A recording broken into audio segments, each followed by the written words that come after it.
लीजिए सुनिए प्रेमचंद की लिखी कहानी सेवा मार्ग। वाचन समीर गोस्वामी का है। प्रेमचंद की आप अपनी पसंदीदा कहानियां अब सुन सकते हैं भारत की सबसे बड़ी पॉडकास्ट डायरेक्टरी हब हॉपर पे।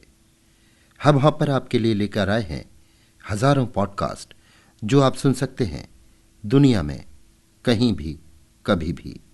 प्रेमचंद की कहानियों के नए और पुराने एपिसोड आप हब हॉपर पर सुन सकते हैं। तो सिलसिला शुरू करते हैं प्रेमचंद की लिखी कहानी सेवा मार्ग का, मेरी यानी समीर गोस्वामी की आवाज में। तारा ने 12 वर्ष दुर्गा की तपस्या की। न पलंग पर सोई, न केशों को संवारा और न नेत्रों में सुरमा लगाया। पृथ्वी पर सोती, गेरुआ वस्त्र पहनती और रूखी रोटियां खाती। उसका मुख मुरझाई हुई कली की भांति था, नेत्र ज्योतिहीन और हृदय एक शून्य बीहड़ मैदान। उसे केवल यही लौ लगी थी कि दुर्गा के दर्शन पाऊं। शरीर मोमबत्ती की तरह घुलता था, पर यह लौ दिल से नहीं जाती। यही उसकी इच्छा थी, यही उसका जीवनोद्देश्य। क्या तू सारा जीवन रो रो कर काटेगी? इस समय के देवता पत्थर के होते हैं। पत्थर को भी कभी किसी ने पिघलते देखा है? देख, तेरी सखियां पुष्प की भांति विकसित हो रही हैं, नदी की तरह बढ़ रही हैं। क्या तुझे मुझ पर दया नहीं आती? तारा कहती, माता, अब तो जो लगन लगी वो लगी। या तो देवी के दर्शन पाऊंगी या यही इच्छा लिए संसार से प्रयाण कर जाऊंगी। तुम समझ लो, मैं मर गई। इस प्रकार पूरे 12 वर्ष व्यतीत हो गए और तब देवी प्रसन्न हुई। रात्रि का समय था, चारों ओर सन्नाटा छाया हुआ था। मंदिर में एक धुंधला सा घी का दीपक जल रहा था। तारा दुर्गा के पैरों पर माथा नवाए सच्ची भक्ति का परिचय दे रही थी। यकाएक उस पाषाण मूर्ति देवी के तन में स्फूर्ति प्रकट हुई। तारा के रोंगटे खड़े हो गए। वो धुंधला दीपक दैदीप्यमान हो गया। मंदिर में चित्ताकर्षक सुगंध फैल गई और वायु में सजीवता प्रतीत होने लगी। देवी का उज्ज्वल रूप चंद्रमा की भांति चमकने लगा। ज्योतिमय नेत्र जगमगा उठे, होंठ खुल गए। आवाज आई, तारा, मैं तुझसे बहुत प्रसन्न हूं। मांग, क्या वर मांगती है? तारा खड़ी हो गई। उसका शरीर इस भांति कांप रहा था जैसे प्रातःकाल के समय कंपित स्वर में किसी कृषक के गाने का ध्वनि। उसे मालूम हो रहा था मानो वो वायु में उड़ी जा रही है। उसे अपने हृदय में उच्च विचार और पूर्ण प्रकाश का आभास प्रतीत हो रहा था। उसने दोनों हाथ जोड़कर भक्ति भाव से कहा, भगवती, तुमने मेरी 12 वर्ष की तपस्या पूरी की। किस मुख से तुम्हारा गुणानुवाद गाऊं? मुझे संसार की वे अलभ्य वस्तुएं प्रदान हो जो इच्छाओं की सीमा और मेरी अभिलाषाओं का अंत है। मैं वो ऐश्वर्य चाहती हूं जो सूर्य को भी मात कर दे। देवी ने मुस्कुराकर कहा, स्वीकृत है। तारा, वो धन जो काल चक्र को भी लज्जित करे। देवी ने मुस्कुराकर कहा, स्वीकृत है। तारा, वो सौंदर्य जो अद्वितीय हो। देवी ने मुस्कुराकर कहा, यह भी स्वीकृत है। तारा कुंवरी ने शेष रात्रि जागकर व्यतीत की। प्रभात काल के समय उसकी आंखें क्षण भर के लिए झपक गई। जागी तो देखा कि मैं सिर से पांव तक हीरे व जवाहिरों से लदी हूं। उसके विशाल भवन के कलश आकाश से बातें कर रहे थे। सारा भवन संगमरमर से बना हुआ अमूल्य पत्थरों से जड़ा हुआ था। द्वार पर मीलों तक हरियाली छाई हुई थी। दासियां स्वर्णाभूषणों से लदी हुई सुनहरे कपड़े पहने हुए चारों ओर दौड़ती थीं। तारा को देखते ही वे स्वर्ण के लोटे और कटोरे लेकर दौड़ी। तारा ने देखा कि मेरा पलंग हाथी दांत का है। भूमि पर बड़े कोमल बिछौने बिछे हुए हैं। सिराहने की ओर एक बड़ा सुंदर ऊंचा शीशा रखा हुआ है। तारा ने उसमें अपना रूप देखा, चकित रह गई। उसका रूप चंद्रमा को भी लज्जित करता था।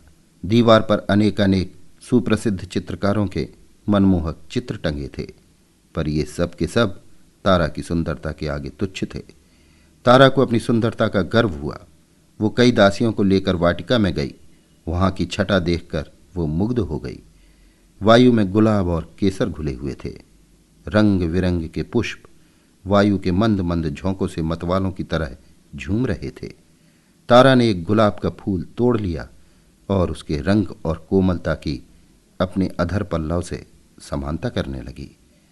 गुलाब में वो कोमलता न थी। वाटिका के मध्य में एक बिल्लौर जड़ित हौज था। इसमें हंस और बतख किलोलें कर रहे थे। एकाएक तारा को ध्यान आया, मेरे घर के लोग कहाँ हैं?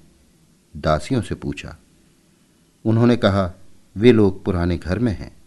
तारा ने अपनी अटारी पर जाकर देखा। उसे अपना पहला घर एक साधारण झोपड़े की तरह दृष्टिगोचर हुआ।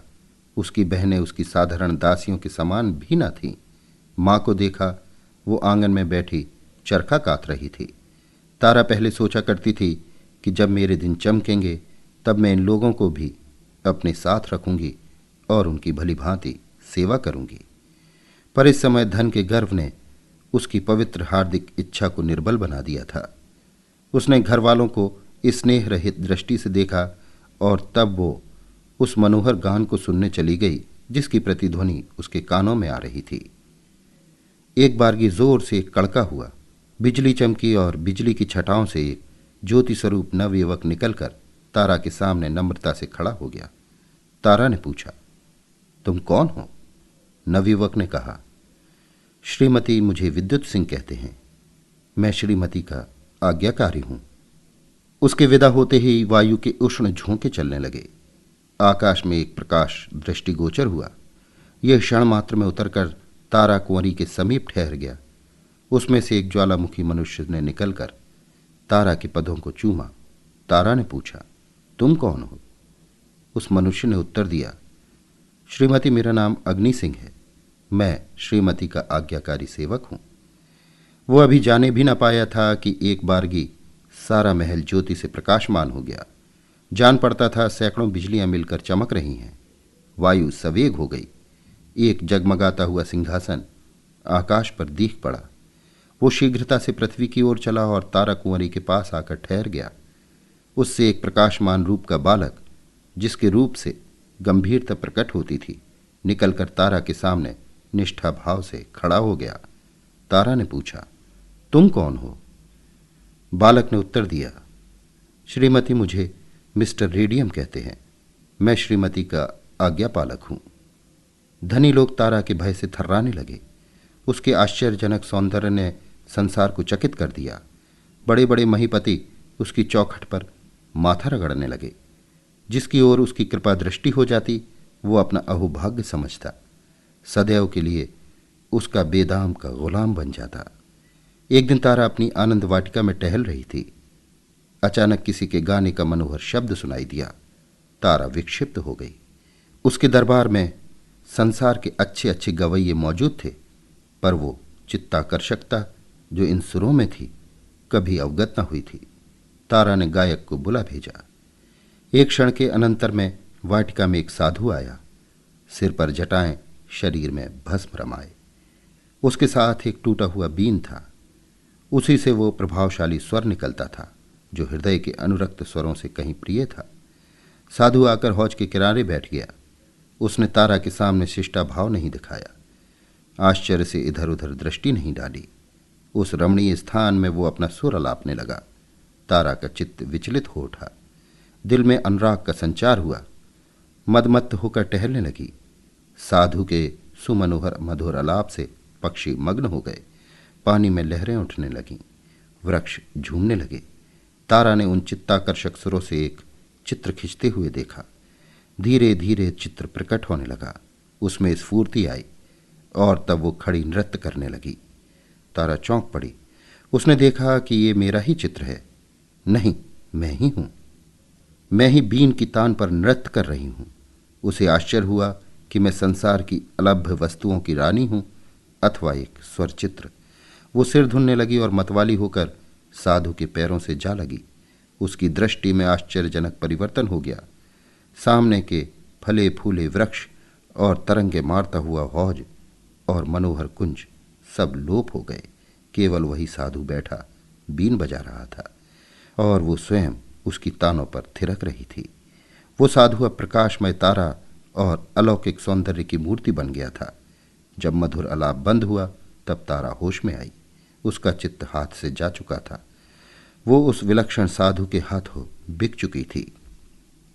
तारा बोली, स्वामी जी, ये महल, ये धन, ये सुख और सौंदर्य सब आपके चरण कमल पर निछावर है। इस अंधेरे महल को अपने कोमल चरणों से प्रकाशमान कीजिए।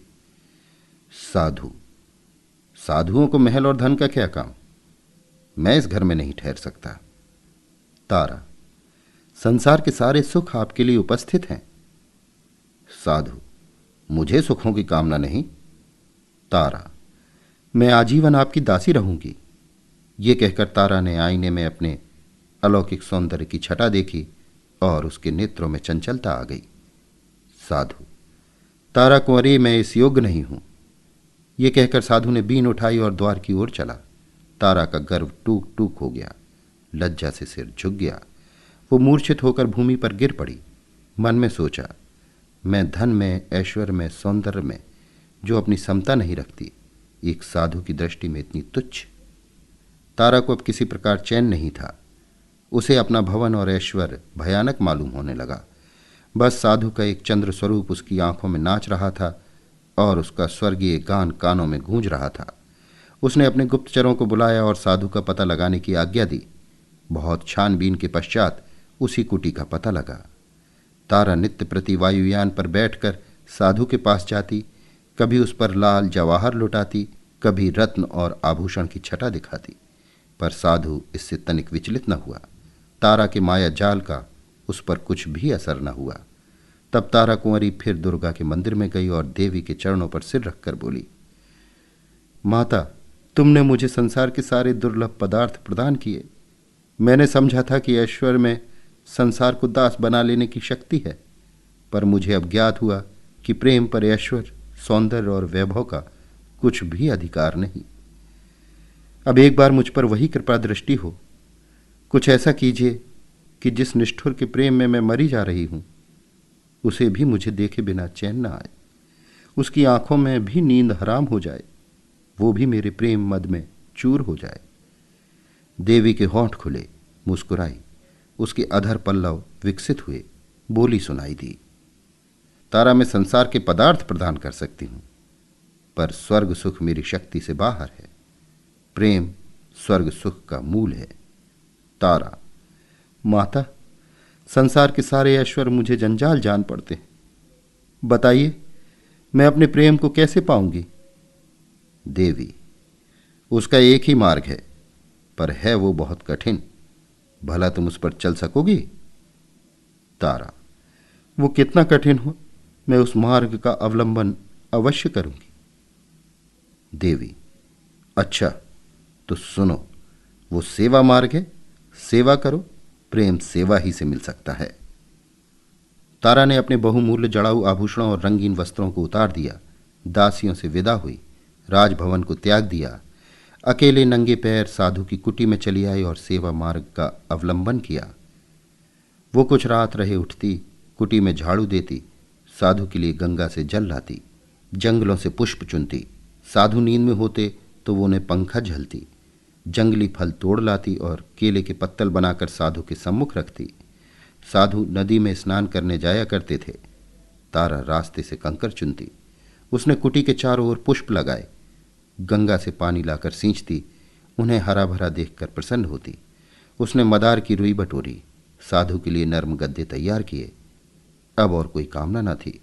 सेवा स्वयं अपना पुरस्कार और फल थी। तारा को कई कई दिन उपवास करना पड़ता।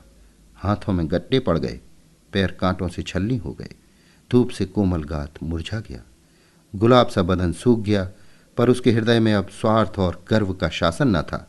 वहां अब प्रेम का राज था। वहां अब उस सेवा की लगन थी जैसे कलुषता की जगह आनंद का स्रोत बहता और कांटे पुष्प बन जाते हैं। जहां अश्रुधारा की जगह नेत्रों से अमृत जल की वर्षा होती और दुख विलाप की जगह आनंद के राग निकलते हैं। जहां के पत्थर रुई से ज्यादा कोमल हैं और शीतल वायु से भी मनोहर। तारा भूल गई कि मैं सौंदर्य में अद्वितीय हूं। धन विलासनी तारा अब केवल प्रेम की दासी थी। साधु को वन के खगों और मृगों से प्रेम था। वे कुटी के पास एकत्रित हो जाते। तारा उन्हें पानी पिलाती, दाने चुगाती, गोद में लेकर उनका दुलार करती। विषधर सांप और भयानक जंतु उसके प्रेम के प्रभाव से उसके सेवक हो गए। बहुधा रोगी मनुष्य साधु के आशीर्वाद लेने आते थे। तारा रोगियों की सेवा शुश्रूषा करती, जंगल से जड़ी बूटियां ढूंढ लाती, उनके लिए औषधि बनाती, उनके घाव धोती, घावों पर मरहम रखती, रात रात भर बैठी उन्हें पंखा झलती। साधु के आशीर्वाद को उसकी सेवा प्रभावयुक्त बना देती थी। इस प्रकार कितने ही वर्ष बीत गए। गर्मी के दिन थे, पृथ्वी तवे की तरह जल रही थी। हरे भरे वृक्ष सूखे जाते थे। गंगा गर्मी से सिमट गई थी। तारा को पानी के लिए बहुत दूर रेत में चलना पड़ता। उसका कोमल अंग चूर चूर हो जाता। जलती हुई रेत में तलवे भुन जाते। इसी दशा में एक दिन वो हताश होकर एक वृक्ष के नीचे क्षण भर दम लेने के लिए बैठ गई। उसके नेत्र बंद हो गए। उसने देखा, देवी मेरे सम्मुख खड़ी कृपा दृष्टि से मुझे देख रही है। तारा ने दौड़कर उनके पदों को चूमा। देवी ने पूछा, तारा, तेरी अभिलाषा पूरी हुई? तारा, हाँ माता, मेरी अभिलाषा पूरी हुई। देवी, तुझे प्रेम मिल गया? तारा, नहीं माता, मुझे उससे भी उत्तम पदार्थ मिल गया। मुझे प्रेम के हीरे के बदले सेवा का पारस मिल गया। मुझे ज्ञात हुआ है कि प्रेम सेवा का चाकर है। सेवा के सामने सिर झुकाकर अब मैं प्रेम भिक्षा नहीं चाहती। अब मुझे किसी दूसरे सुख की अभिलाषा नहीं। सेवा ने मुझे आदर सुख सबसे निवृत्त कर दिया। देवी इस बार मुस्कुराई नहीं। उसने तारा को हृदय से लगाया और दृष्टि से ओझल हो गई। संध्या का समय था। आकाश में तारे चमकते थे जैसे कमल पर पानी की बूंदें। वायु में चित्ताकर्षक शीतलता आ गई थी। तारा एक वृक्ष के नीचे खड़ी चिड़ियों को दाना चुगाती थी कि एकाएक साधु ने आकर उसके चरणों पर सिर झुकाया और बोला, तारा, तुमने मुझे जीत लिया। तुम्हारा ऐश्वर्य, धन और सौंदर्य जो कुछ न कर सका वो तुम्हारी सेवा ने कर दिखाया। तुमने मुझे अपने प्रेम में आसक्त कर लिया। अब मैं तुम्हारा दास हूं। बोलो, तुम मुझसे क्या चाहती हो?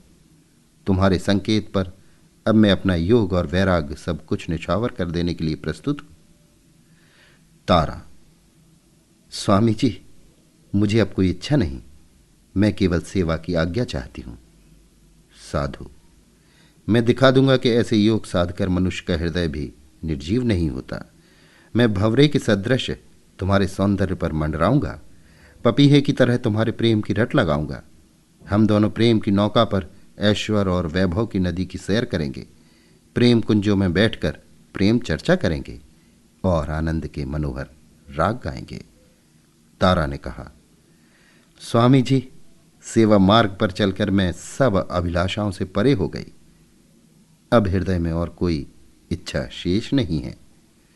साधु ने इन शब्दों को सुना, तारा के चरणों में माथा नवाया और गंगा की ओर चल दिया। अभी आप सुन रहे थे प्रेमचंद की लिखी कहानी सेवा मार्ग। वाचन समीर गोस्वामी का था।